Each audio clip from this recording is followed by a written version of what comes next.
一到寒冬来月，巴蜀大地上就迎来了灌香肠的热潮，几乎家家户户都要准备几十斤香肠。所以一到这个季节呢，市场上猪肉档的生意就变得异常火爆。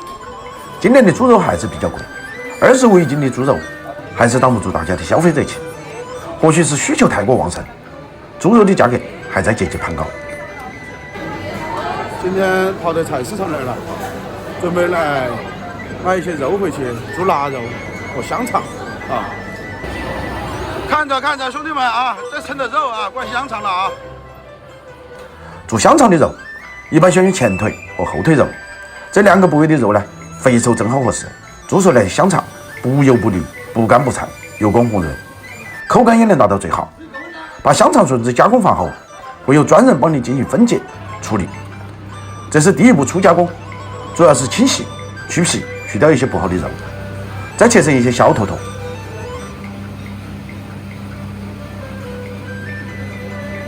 把切好的肉送入切片机，打成粗细均匀的肉条。随着机械化的普及，以前很多人工操作的程序都可以用机械来代替，提高工作效率的同时，标准气质也得到了更好的保证。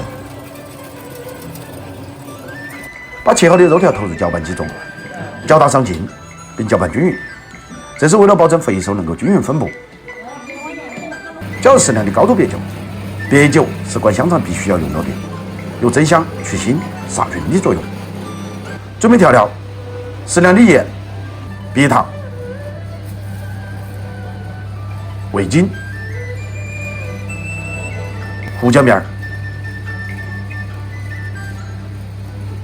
花椒面。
直到这一步做完，香肠的灌装才基本结束。接下来就是交给时间，自然风干，大概7到15天，美味就在这时光流逝中慢慢沉淀。或许有条件的，还会在风干后用别子压冰2-3天，使其香味更加醇厚，熏香更香，但风干更健康。你们自己选择。把风干后的香肠剪成小段，再装入食品级的密封袋中。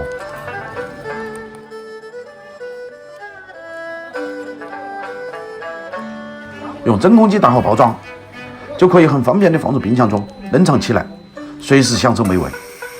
我是厨子，下期见。四川麻辣香肠配方：10斤猪肉，白酒100克，盐165克，白糖100克，葡萄糖50克，味精60克，花椒面50克，胡椒面25克，海椒面100克。